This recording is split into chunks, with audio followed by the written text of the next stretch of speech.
Ay kabutar kabutar osmonga uch kabutar qochma jonim o'zimga duch kelasan kabutar o'zingga mahliyoman birga uchay kabutar yo'q demasang dilingdan bitta quchay kabutar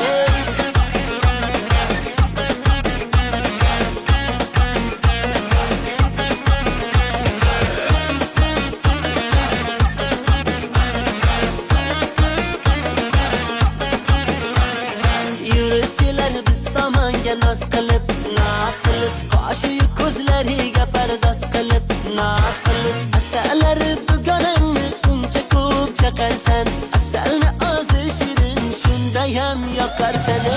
kabutar kabutar osmonga uch kabutar qochma jonim o'zimga duch kelasan kabutar o'zingga mahliyoman birga uchay kabutar yo'q demasang dilingdan bitta quchay kabutar